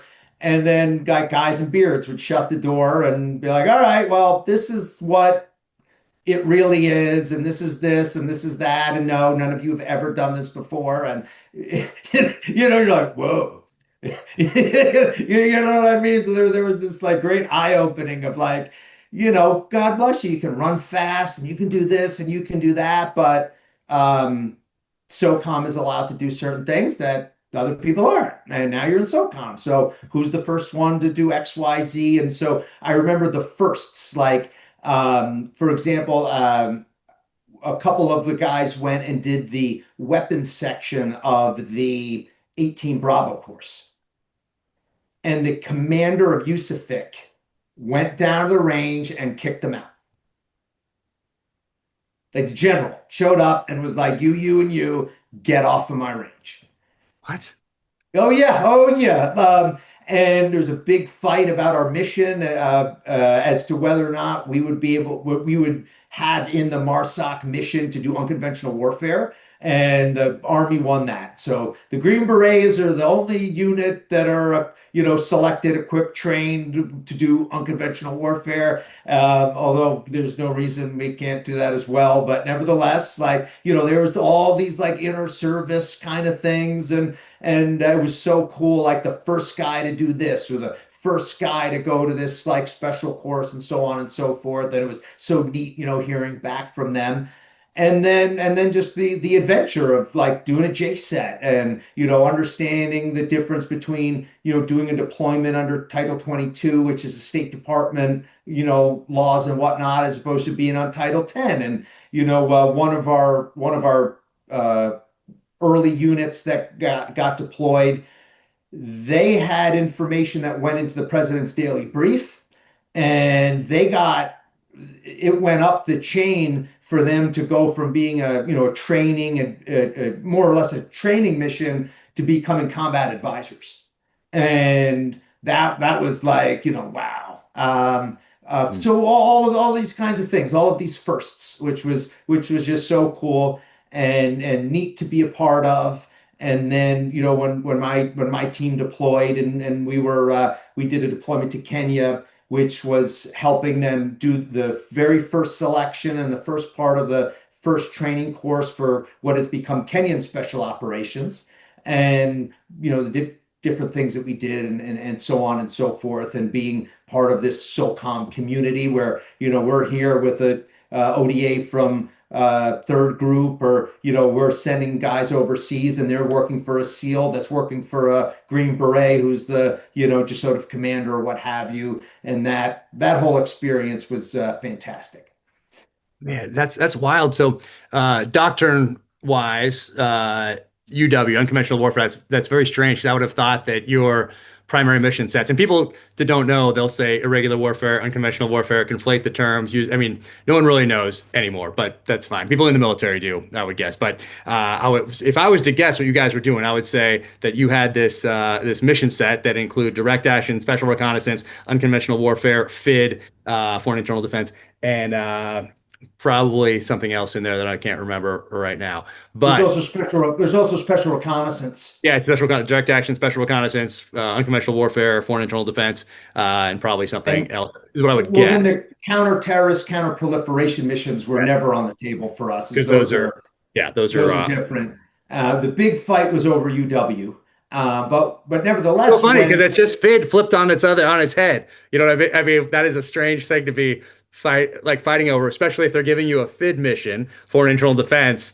Like, I mean, I don't know. That's a bizarre one to me, because it's just flip it and do the same thing, but essentially in this place with these other people. It's very bizarre. Well, there's 850 of us and 15,000 Green Berets, so we didn't win that fight.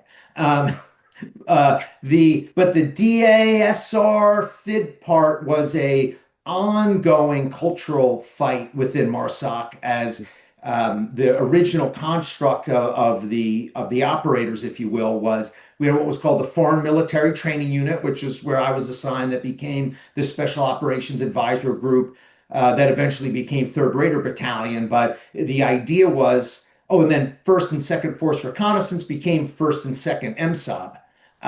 So when it first started, there were 2 MSOBs, which were DASR focused, and then the advisor group that was, FID focused. I think it was a real learning curve of what Marines were going to do in the way of direct action, and really how direct action in SOCOM evolved, and who really gets to do those missions and how that's resourced and whatnot. And so it was, the people in MARSOC, if you will, that was quite a fight and quite a cultural issue to really then get focused on FID, which I was so very fortunate to be in a FID-centric unit and then go do that as, really did well with it, and it was great, and draw on those lessons and what I do professionally now. So it was wonderful. Man, that's wild. Oh, amazing. So you go to Kenya, you come back, and is this where now you have a chance to go to French language school? That was before. So the idea was everybody in FMTU and became MSOAG was going to have language proficiency, which mirrored the Green Berets. That and us for a while. We did it for a while too there. Yeah. Language school. You went to language school. I did, but not part of the pipeline. I think it was part of the pipeline for a while. I don't think it is anymore, but probably around the same time that you're doing this, it became, depending on the language, a tack on to, I think, SEAL qualification training right after that. Before 18. Maybe I might be conflating a few things, but it was in there somewhere for a while. But so and for us, the language was part of our pipeline. And when we did our final exercise in the MARSOC training program, it was in the foreign language that you were targeted towards. So we went through with our team. So like our whole team did the whole pipeline together because we were the first sets of teams. Okay. And then we were like, hey, you guys are going to Africa. Well, we had to do a FID mission in French with French speaking role players. in order to pass the qualification exercise. Other people were in other languages. It was really neat. Just, much more focused on the Green Beret pipeline and training program than any of the others. And so when I checked into the unit, we all had to take the language proficiency test, and I had a foundation in French because of, took it in, high school and whatnot. And so they sent me to that immersion program, and yeah, I got it down pretty good. How long were you in Morocco for that? The Morocco was 3 months. I was in Charlotte for a couple months before then, and that was still one-on-one, but it was workbooks, and it was kind of like what you would do in high school or college or something like that. And then when I went to Morocco, the teachers didn't speak English. Yeah.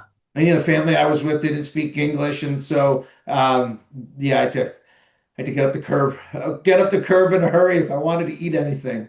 Man, that's awesome. I was using it. So you were good at it. You were good at French. I was not.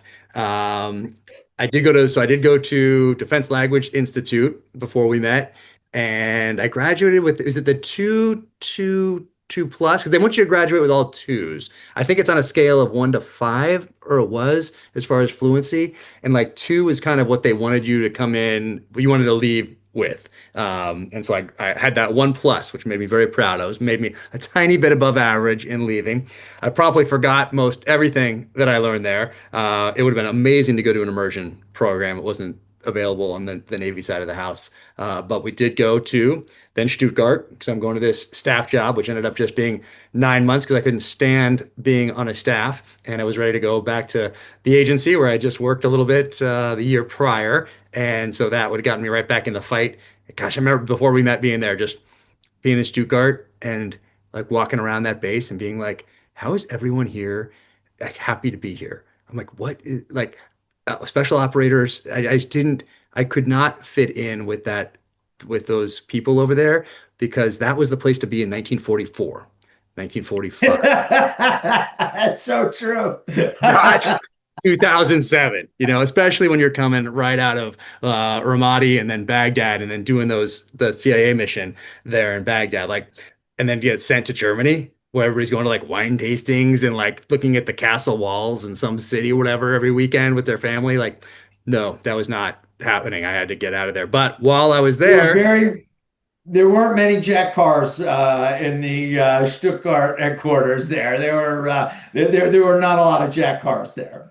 I appreciate you recognizing that. And I remember the first time we met, there was like this, remember they made that tactical operations center because something had happened in Africa. There was an ambush, not one of the more high profile ones later, but there's something had happened where the guys down there couldn't get in touch with higher headquarters. I don't think there was air support. And this is going to be kind of off, but the general gist is the same. So it was well before I got there. So they created this talk. And I think it was behind secured doors and everything. And there was and this was at the SEAL base, not the actual like talk and stuff that they had over at the main special operations thing on that other base, whatever that was called. But we had like our own that was staffed 24/7 by I think 1 or 2 people, so that if anything happened down in one of the countries that the SEALs were, it was divided up, if I remember correctly, between Army SF and SEALs. We were focused on a country. People had different countries as far, mostly a FID mission and an intelligence gathering thing as well, which FID is anyway, has a kind of like a byproduct, obviously. And I remember going there to meet you because we're going to go to Mali together. And I walk in and there you are in the talk. I think right in the doorway. I don't know if you remember this. Right in the doorway. I don't remember the first time we ever met. Yeah, see, there's like a quarterdeck. You walk in, there's a hallway. I think there's a staircase, and then there was a door, and there was like 2 rooms. So the talk was like 2 rooms deep, and you were right there, either in the hallway, in that door, and you were there to meet me. And we kind of run into each other right there. And it was like immediately like talking guns and ammo, like right out. And you're just like, you are, big smile. We're talking someone had told you that I knew something about firearms or something. And so you were excited to talk about like sniper stuff or something. And then we just like hit it off right away. And I think a few days later we were on planes ready to go down to Mali and there for a couple of weeks, maybe 3 weeks or something like that for that exercise, which was really cool. But you were great at French down there, and I relied on the interpreter. Yeah, it was really fun. Well, one, thanks for sharing. Because I didn't know. I have no memory of the first time we met. I didn't know Won't take that it personally. I won't take it personally. Don't worry. I won't be up all No, night. I don't. But that absolutely makes sense that someone told me that you were like a into the kit and a gun guy and whatnot. And I was like, my man, we can talk about It this was stuff. on. It was on. It's good in the And hallway. we talked about guns and holsters, for 3 weeks, and oh my god, that was so fun, and it was fun. I had a few conversations with there was a general from Chad who was there, and then some colonels from those other countries, and it was fun to talk to them in French, and hear their perspective on fighting through the desert and the long range patrols and all that kind of stuff. It was almost like getting to go back in time. Yeah, that was a really cool trip looking back on it. If you're going to be, stationed over in Germany, zipping down to Africa for something, essentially professional development wise, maybe help out a little bit, whatever. But we got to meet there. That was the greatest part. Found out we're in a job together. You found out about kettlebells. You go down that path, like all in, maybe a little too much all in. And it was just on from there. We stayed in touch ever since.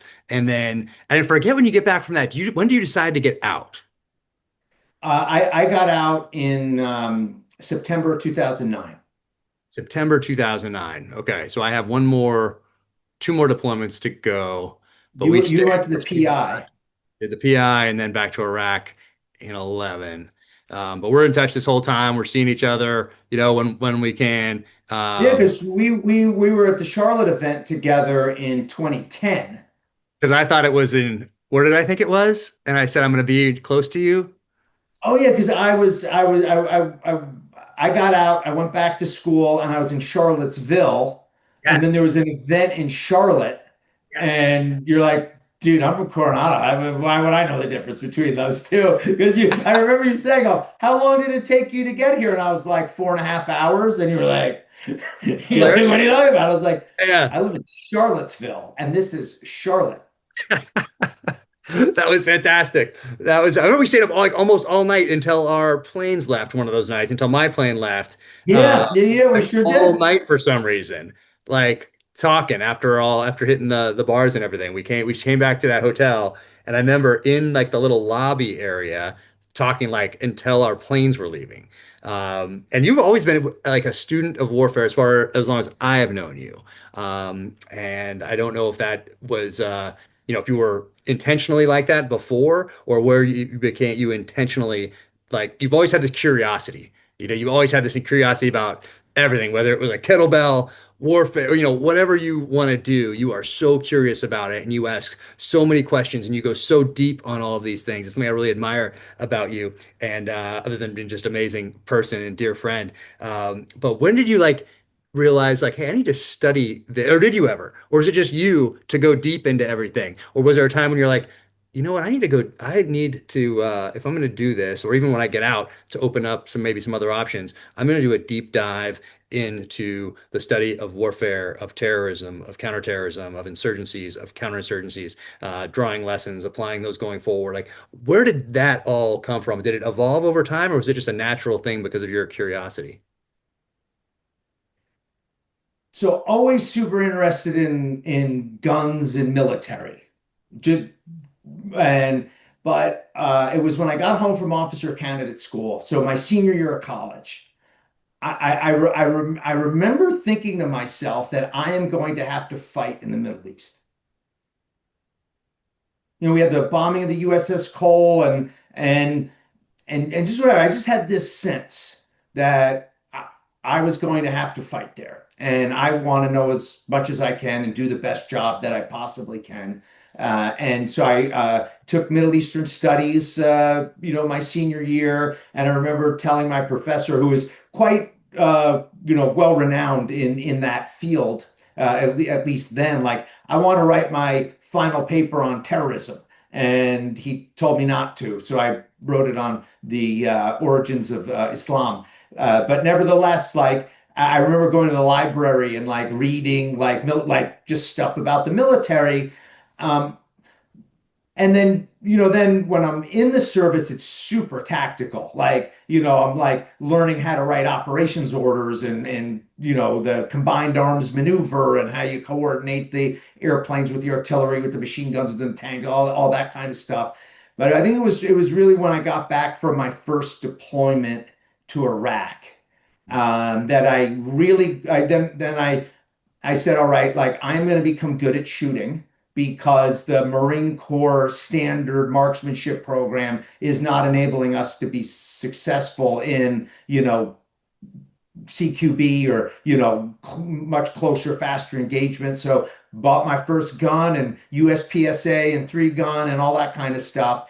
And then also I was so disappointed in what happened in '03 when we're like, General Mattis, like, hey, you guys are gonna get out of here. Like, we knew that there was no plan, and the plan that was there, because ORHA, the Office of Reconstruction, was in Hilla with General Gardner, and then that went away, and then it was the Coalition Provisional Authority, and seeing just like meltdown in the country, like there's no reason this should, that. Then I started really diving into it, and then that carried through '04, and then when I got back and was going into special operations, really flipped the switch that we're going to learn about counterinsurgency, and that's when they're writing a new counterinsurgency manual, and I published the first articles I ever published, which was really something fantastic to be able to write and put my voice on the page and have that published and be able to discuss, with others. And that was all like '05 and on. So basically like when I went to MARSOC, the tactics and whatnot kind of had the first part of that and felt strong foundationally there, and then started thinking much broader, because I, had issues.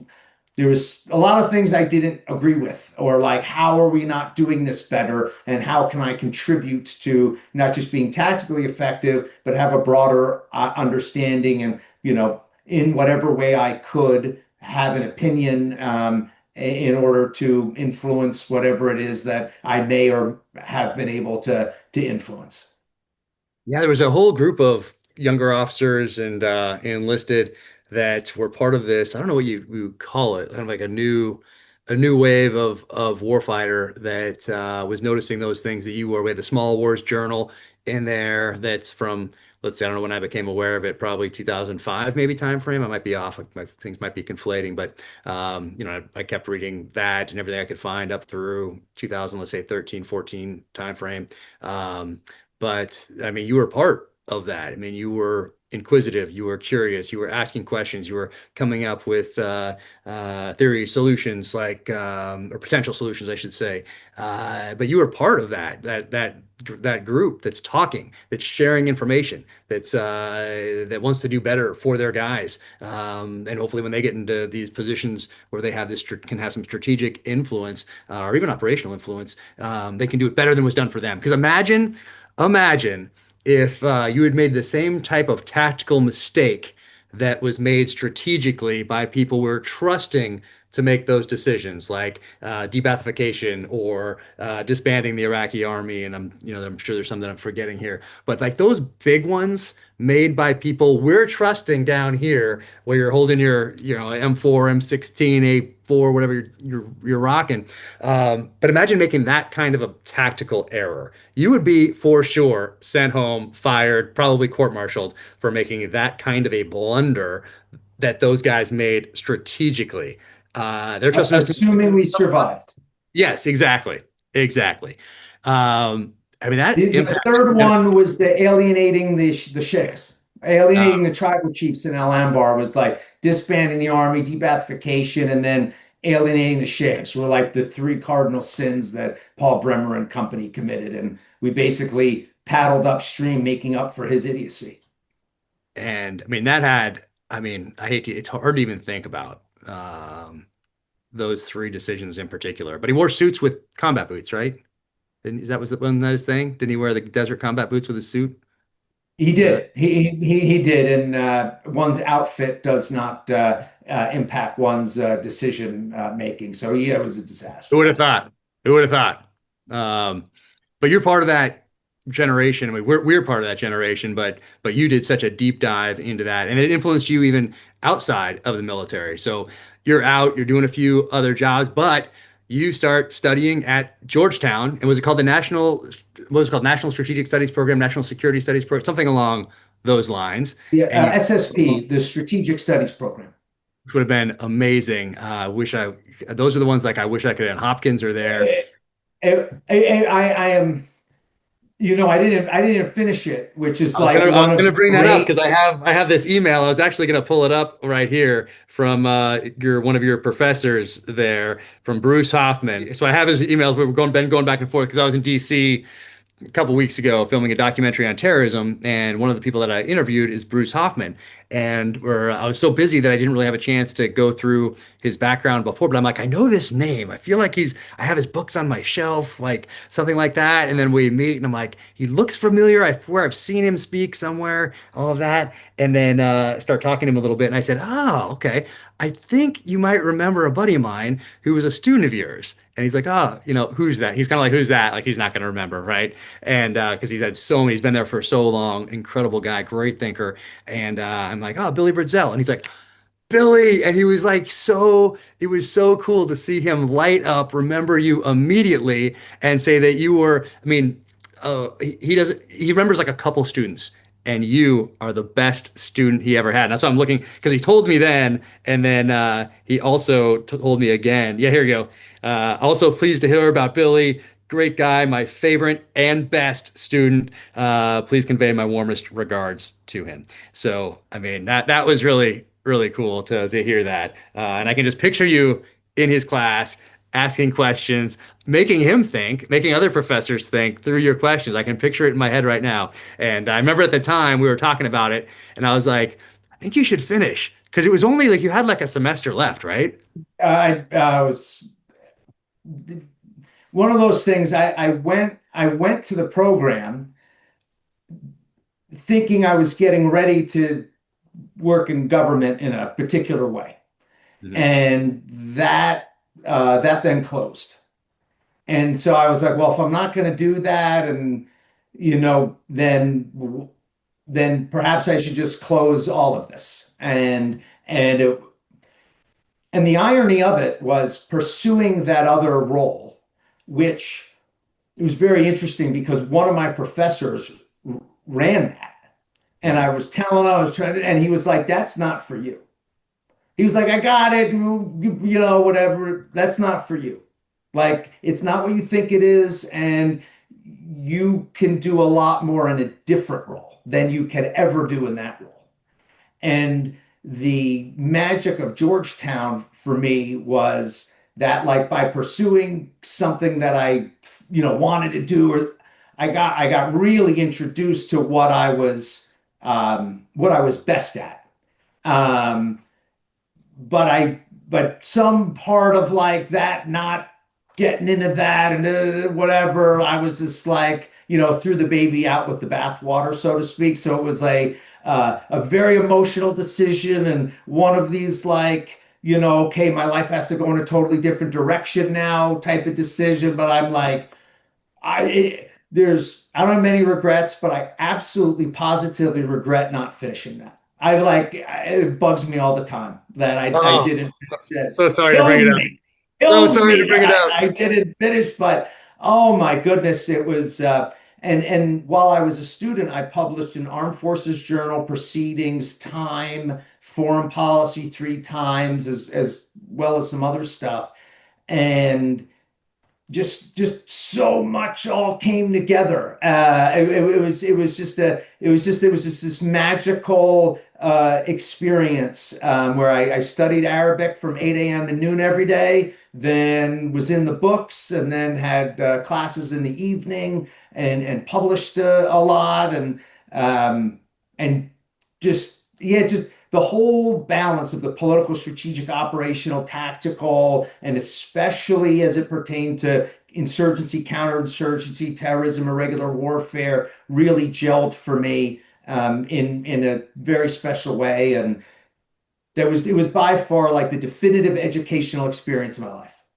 Yeah, that's one too. I mean, it didn't work out for me either. Started to dive right into the novels, and we, with our middle child with special needs, I couldn't do the post grad school because we ended up in that exceptional family member level 4, where they don't move you anymore once we got to that stage, as you know, and we've talked about many times.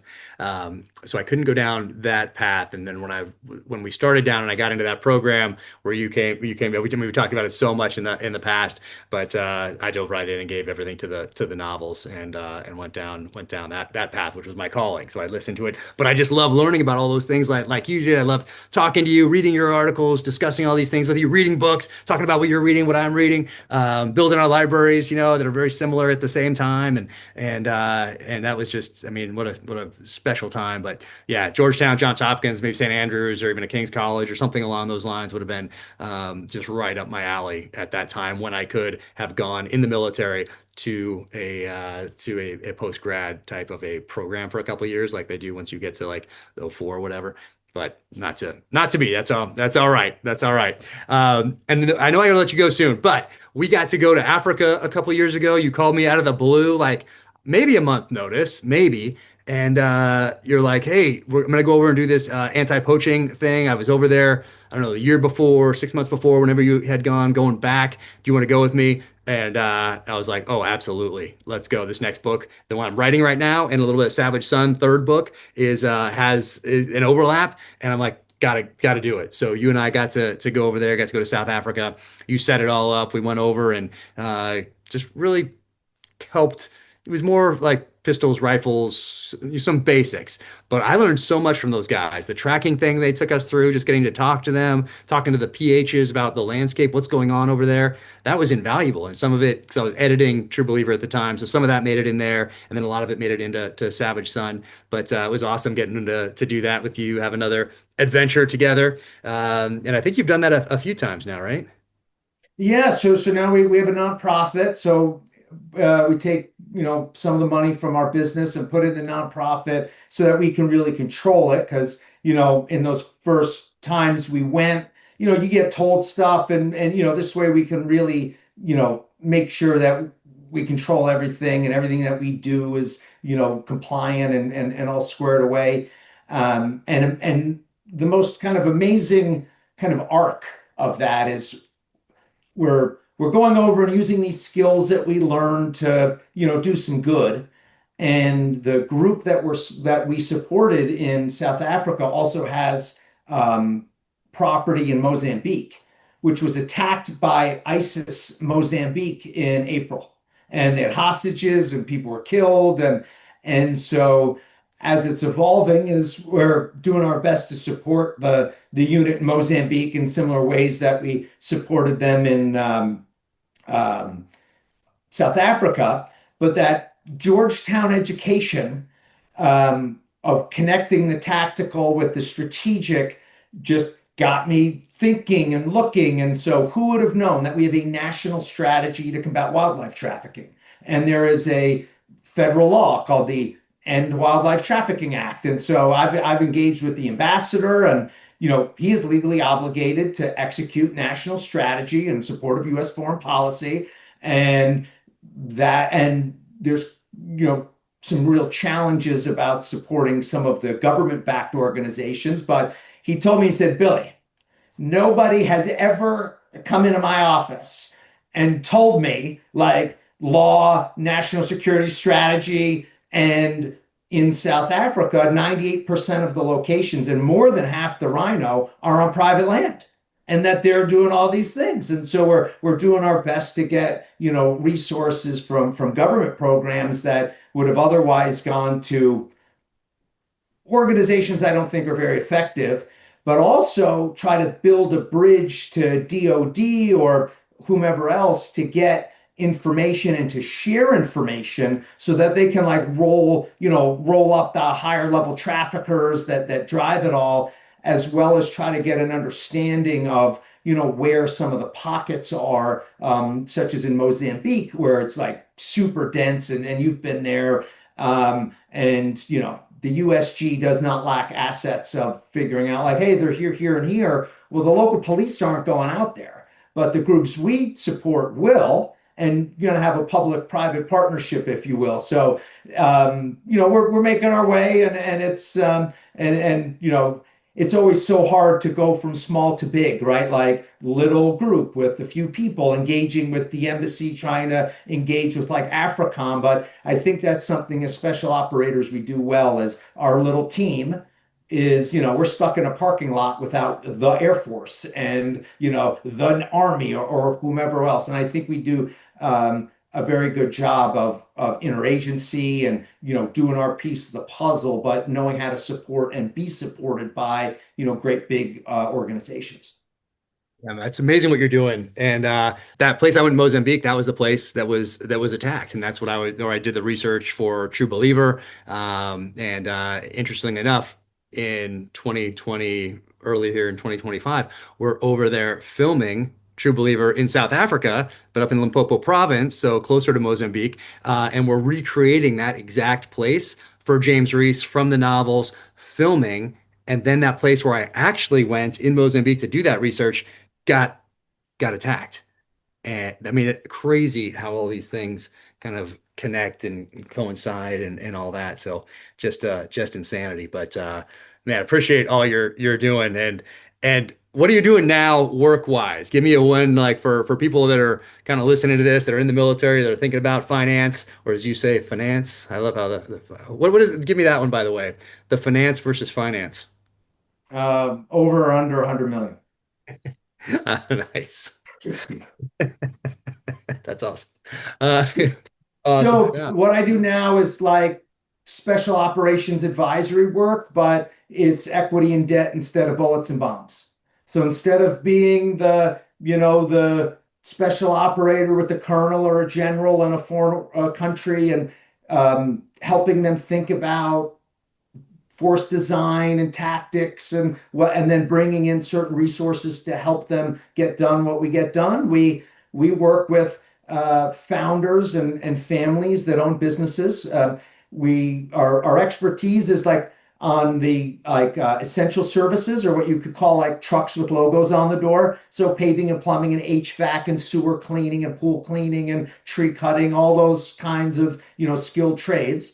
And we work with the founders who are like, the general, so to speak, and helping them think through and then execute how they exit their business. 20 years ago, almost all these types of companies would have stayed in a family, and now they're all getting sold.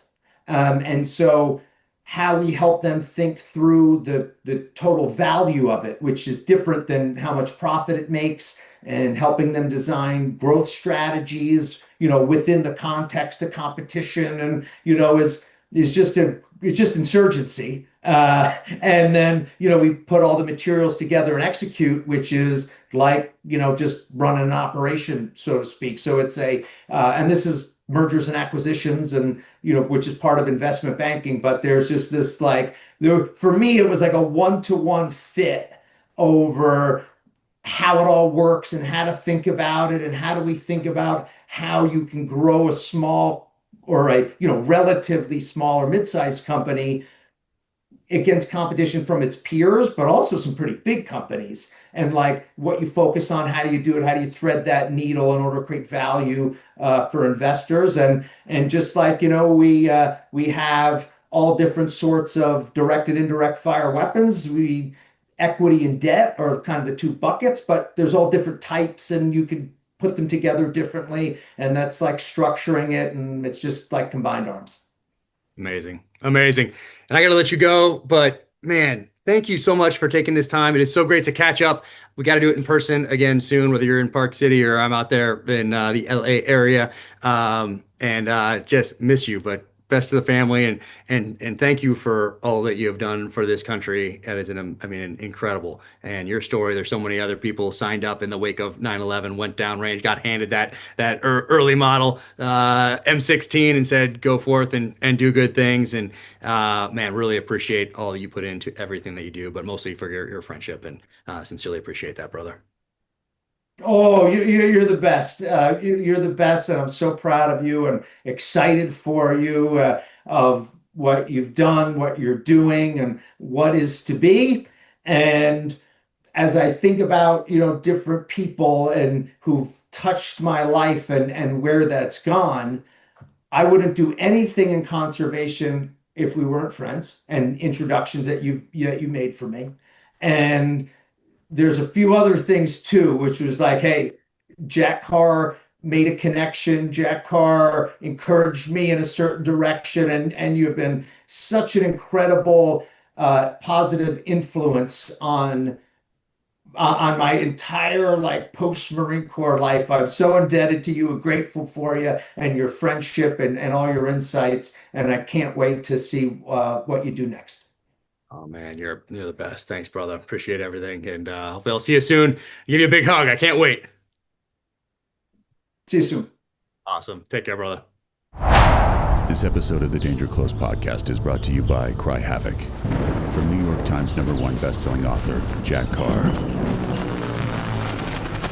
Cry Havoc, a Tom Reese thriller. Order now. Watch a Cry Havoc teaser here, or watch another episode of the podcast